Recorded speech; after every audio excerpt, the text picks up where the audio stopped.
Siapa di sini yang kemarin boleh pas Indonesia gelap, boleh pas peringatan darurat, boleh pas RUTNI? Siapa di sini yang ikut demo? Boleh tunjuk tangan nggak? Saya mau lihat aja. Orangnya banyak soalnya nih, jadi saya harus mengenali. Banyak ya?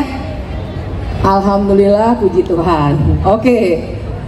Ada yang dapat kekerasan nggak waktu demonstrasi? Ada. Oke. Kenapa sih demo? FOMO atau tergerak? Siapa yang memang tergerak? Keren, keren. Terima kasih. Satu lagi ya pertanyaan saya ya. Siapa yang Februari 2024 nyoblos? Saya nggak nanya siapa yang dicoblos. Saya cuma nanya siapa yang datang ke TPS dan nyoblos. Wis banyak banget. Oke. Tenang, saya nggak akan nanya siapa yang udah nonton Dirty Food atau enggak. Tapi saya mau nanya, siapa yang sekarang menyesal sudah mencoblos yang ia coblos? Banyak nggak? Tenang aja, karena orangnya banyak, saya nggak akan ngetes satu-satu kok. Dan saya kira kita juga tidak lagi harusnya dalam posisi saling menyalahkan. Lu sih nyoblos dia, lu sih yang nggak nyoblos dia, dan lain sebagainya. Enggak. We are in this together. Kalau dibilang siapa yang salah, apakah kita salah mencoblos orang? Enggak juga. Menurut saya ini semua salah secara struktural. Kalau ada teman-teman yang Februari 2024 yang lalu merasa menyesal, saya nggak tahu lah menyesalnya karena apa. Saya ingin meyakinkan teman-teman, itu semua bukan sepenuhnya, saya nggak bilang nggak salah total ya, tapi bukan sepenuhnya salah dari orang-orang yang mencoblos atau tidak mencoblos. Karena persoalan di negara ini adalah persoalan struktural. Teman-teman tahu apa artinya struktural nggak? Ketika semuanya terkait, saling terkait dalam sebuah sistem. Kenapa sebuah sistem itu terbentuk? Kenapa sistem yang merusak ini, yang mungkin bikin teman-teman bayar kuliahnya mahal, ya memang sekolah swasta, tapi sekarang sekolah negeri juga mahal. Kenapa kita semua harus bayar sekolah mahal? Anak-anak kami juga bayar sekolahnya mahal untuk dapat pendidikan berkualitas.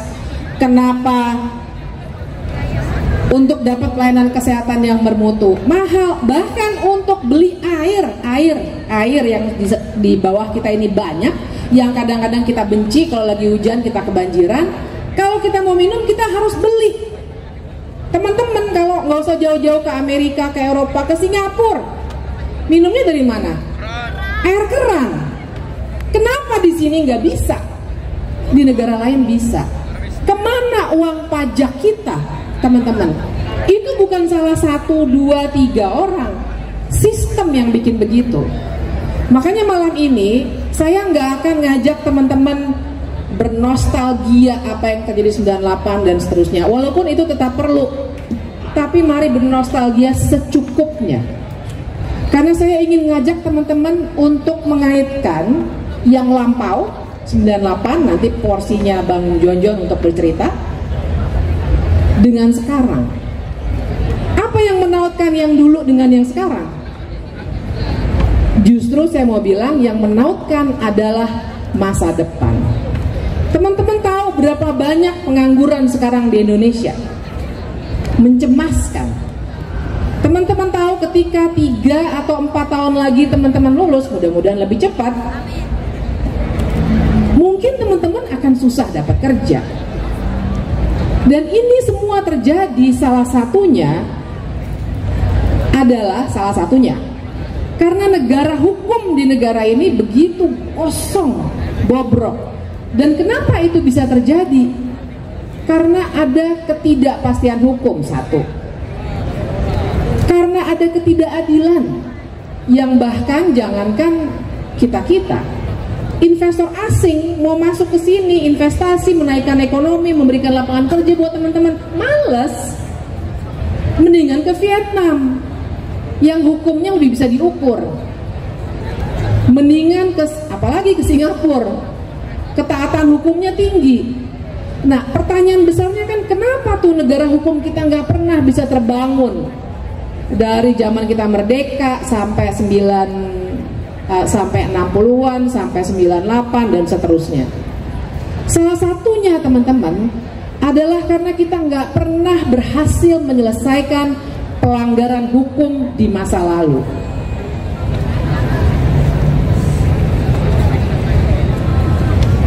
Kita belum pernah berhasil menyelesaikan tugas sejarah kita. Dan kita pasti semua lagi berpaling ke sebelah kanan ya, karena ada rombongan pejabat yang mungkin alumnus kalian juga. Tapi persoalan kita malam ini justru sudah mempersoalkan sistem yang rusak, yang akan merusak masa depan kita semua, apalagi masa depan teman-teman yang katanya generasi emas. Dan saya mau bilang 3 hal dari situ. Yang pertama adalah tadi Bu Lili nyebut-nyebut soal, atau bahkan Bang Jonjon tadi dalam film juga sudah menyebutkan.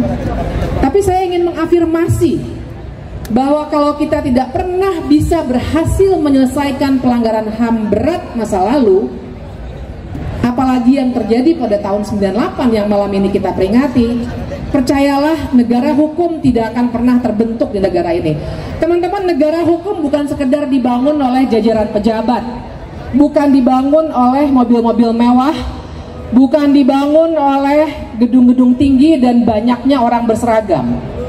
Negara hukum berdiri di atas suatu keadilan yang diberikan oleh negara, keadilan yang akuntabel, termasuk untuk bisa membawa orang-orang yang bersalah secara hukum meskipun ia pejabat. Dan itu yang kita belum punya. Bagaimana logikanya? Kenapa negara hukum nggak bisa terbangun kalau masih ada pelanggaran HAM berat masa lalu yang tidak dibawa ke ranah yudisial?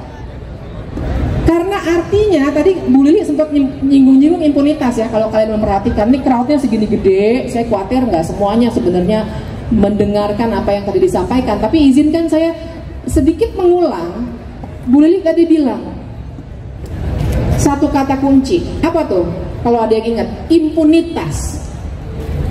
Yaitu ketika pelanggaran-pelanggaran hukum dibiarkan, bahkan dilindungi, karena orang-orang yang melanggar hukum dan melakukan pelanggaran HAM berat itu punya kekuasaan.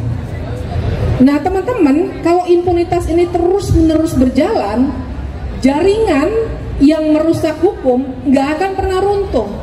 Makanya kalau teman-teman sampai sekarang melihat korupsi di pengadilan, melihat banyaknya korupsi-korupsi baru, melihat apalagi sih yang lagi bikin resah, fakultas hukum di mana fakultas hukum?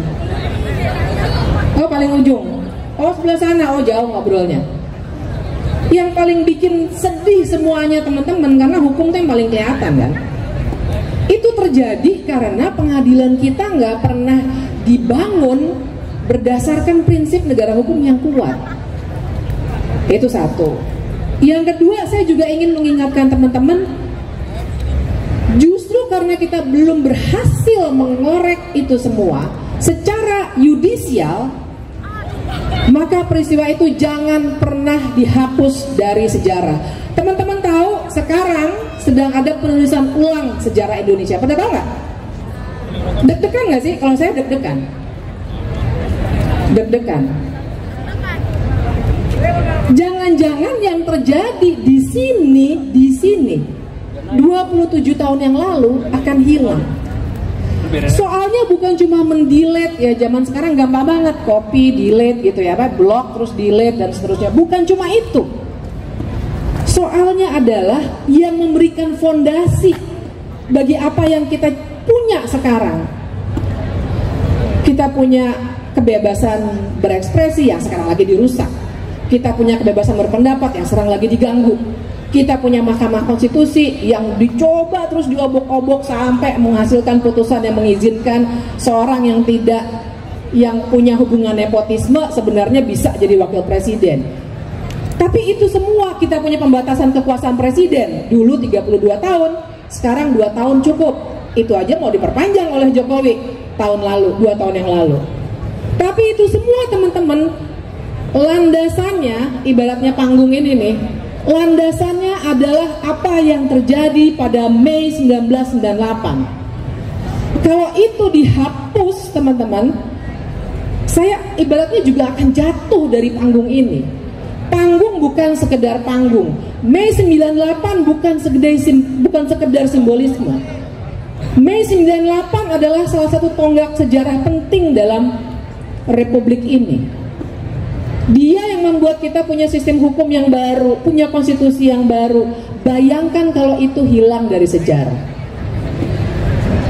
Terakhir, saya mau ngingetin, teman-teman tahu gosipnya, katanya Soeharto mau dijadikan apa? Pahlawan. Ada yang setuju nggak Soeharto dijadikan pahlawan? Senang sekali saya dengarnya. Karena dia tidak pantas jadi pahlawan. Dan teman-teman pernah berpikir nggak? Kalau saya orangnya overthinking. Kadang-kadang overthinking tuh bagus loh. Mikirin hal-hal yang penting juga untuk kita pikirin. Apa sih arti pahlawan? What is a hero? Kenapa sih pahlawan itu kan harus ditetapkan oleh pemerintah? Teman-teman pernah mikirin nggak? Kenapa misalnya perempuan jarang yang jadi pahlawan? Kenapa kalau bukan elit, bahkan elit kerajaan zaman dulu, jarang yang bisa jadi pahlawan? Tapi elit, bahkan dari elit yang baru yang sebenarnya berkuasa 32 tahun selama 32 tahun secara kejam bisa jadi pahlawan. Kenapa? And again, what is a hero? Dan kenapa harus ditetapkan oleh pemerintah? Besok teman-teman ikutin ya dan dukung kampanyenya. Besok saya dan kawan-kawan Kontras dan lain-lain YLBHI akan ke Kementerian Sosial untuk menolak gelar pahlawan untuk Soeharto. Bukan karena kita benci orang, bukan. Saya ingin mengingatkan teman-teman, nggak ada kebencian personal. Yang kita benci adalah kebijakan, keputusan politik, dan dampak dari keputusan politik itu. Kalau kita menolak Soeharto bukan karena benci secara personal, orangnya sudah meninggal. Nggak boleh juga kita benci-benci personal. Tapi dampaknya teman-teman persis balik lagi, muter lagi ke apa yang tadi saya sampaikan di awal.